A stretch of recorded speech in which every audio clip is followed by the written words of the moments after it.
Porque sigo siendo. Oh, hell no. You guys should just watch it on YouTube, man. We are Agustopa, and we are here at the legendary Rancho Mile compound, which has been reshaping the landscape of Música Mexicana with their artists for over a decade. We've got a playlist of songs that represent some of the genre-defining elements of Música Mexicana. And today we're gonna take a deep dive on the details of the culture, the clothing, the parties, the instruments of Música Mexicana, how we all got together and made this a global community. You know, there's a crazy catalog of music to be discovered by this new generation. The views speak for themselves. So let's check out this list of songs and how fans been able to show their appreciation and share their culture on YouTube and why we love them, what makes them iconic, and also give a little lessons of what makes Música Mexicana. Música Mexicana. Are you guys ready? Let's get it. I'm ready, let's get started.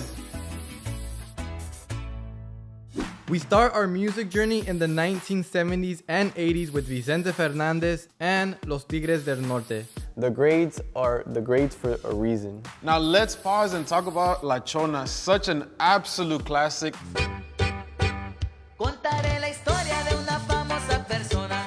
Todos la You're stiff, boy. conocen el apodo de Chona. Such an absolute classic, especially now that this song's from 1995 is going viral again, thanks to becoming a trending sound and a challenge to go along with it. La Chona Challenge goes to show how timeless Música Mexicana is. Songs are able to resurface through the decades. But let's point out some small things first. Norteño music started in northern Mexico and YouTube helped spread that genre, popularizing it all over the whole world. Norteño fashion also shows up all over the place outside of just the music. There's challenges, outfit hauls. It's cool to see how this fashion has been evolving, and you can see it in many modern bands such as Fuerza Regida. Yeah, and I think how they match, that always like really tied the group together. And also, fun fact about this band, they were the first group to perform at the Coachella Festival. I remember everyone was shocked when they saw them on the Coachella lineup. Hey, and then they play La Chona. play La What did Chona, everybody start everyone's doing? like, Everybody started dancing, all I the was like- Mexicans. They showing what's up. Now we're gonna time travel to 2014 to a time where YouTube actually existed. Right here we have El Karma by Ariel Camacho y Los Plebes de Rancho. Nací en el agua caliente, Song gives you chills. después vine a Culiacán, Damn, that was my idol. ahí me metí en el ambiente. Such a legendary song, guys. He's one of the most influential artists in our generation. If you look at interviews, you see Fuerza Regida, Natanael Cano, Peso Pluma. Everyone mentions Ariel Camacho. We picked up the guitar. We picked up the guitar. Of Ariel Camacho. And how did we learn how to play the guitar? On YouTube. A lot of people see this song as being instrumental in bringing back the traditional guitar sound known as sierreño, which is heard in today's biggest Música Mexicana hits. This one definitely had to make it onto the list. This is Adios Amor by Cristian Nodal. 1.5 billion views. This song came out 7 years ago, and it was one of the first Música Mexicana songs to reach 1 billion views. That's crazy. We have rappers enter the billions view, you know, a bunch of like other music entering the Reggaeton. billion views. And now it's like a way of saying like, hey, you know, Música Mexicana could do it too. And up next we have La Llorona by Ángela Aguilar. Llorona, llorona, llorona, One of her first songs. de un campo lirio. Wow, we just talked about Cristian Nodal. Now we're talking about his wife, Ángela Aguilar, you know, nieta de Antonio Aguilar and daughter of Pepe Aguilar. The song came out in 2018 and it almost has 250 million views. And the music video is just as impressive as the song itself. We could see the Dia de los Muertos themed. We could see how far she was willing to take the production level. I think it's also really cool that Ángela Aguilar is able to get that traditional type of music and bring it to this new generation and also influence these new up-and-coming artists. And influence women as well. Yep. It's awesome to see women shine. It's usually a male-dominated space, but Ángela Aguilar said, I don't care about that.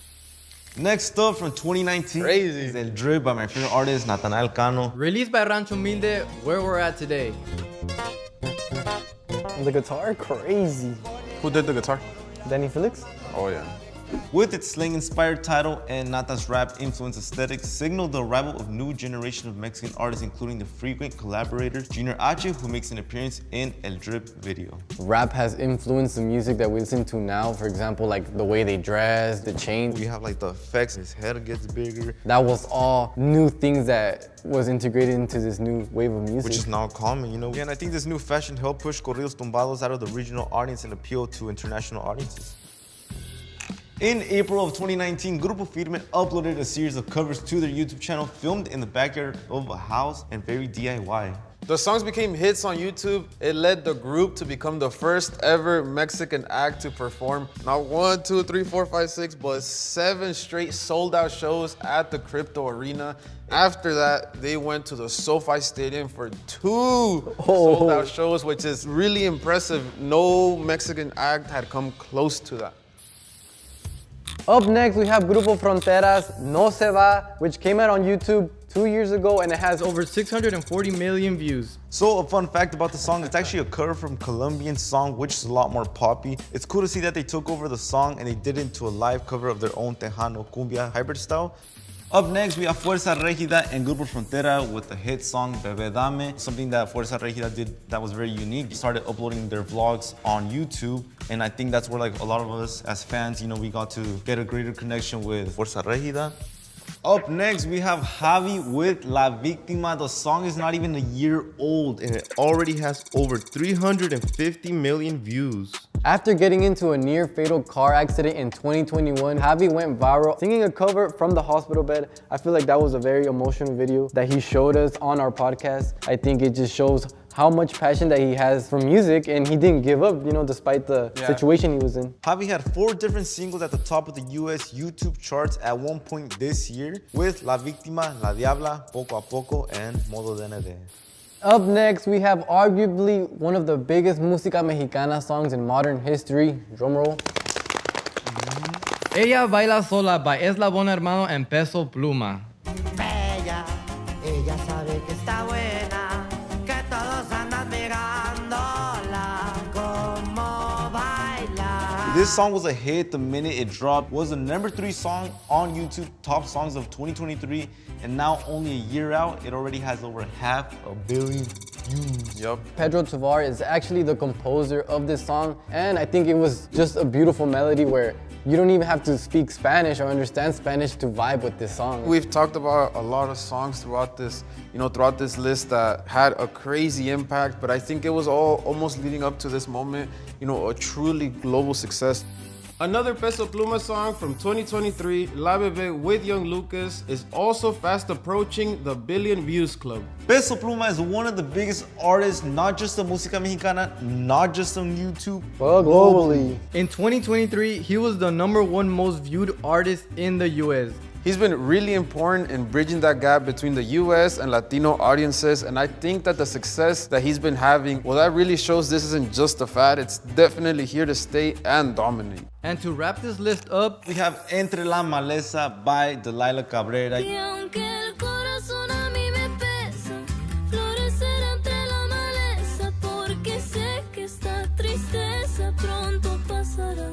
You guys know we had her on the podcast, and she's the first female artist that signed to Natanael Cano's label, Los Sete. One thing that I remember is that she said that she posted a video, and that video came across Natanael Cano, who is like in Mexico, so a video that you post in Washington to Mexico, like that's how Nata found out about her, signed her, and look at where she is now. And it's definitely amazing to see women get their due respect in the genre. People like Yvonne Galaz, Conexión Divina, Yuna Arambula, and Natalie Lopez. I think that, there's a lot of promising new talent, new women to take over the space. We're here for it. We're rooting for you guys.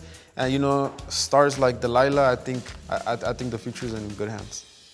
Thanks for following along with us. It's been amazing to watch these artists post new music to YouTube over the years, turning all of this into one of the biggest genres in the US and all over the world. So many of the artists of today start as fans online, learning how to play the instruments and post covers on their own channel to find their own fan base here on YouTube. That sort of community and connectivity is what has made this genre such a phenomenon. We can't wait to see what other new artists find their audience here on YouTube. To see the full videos in the playlist, check out the description below. Any musicians or songs we missed, let us know in the comments. Peace out. Thank you guys. See you guys next time.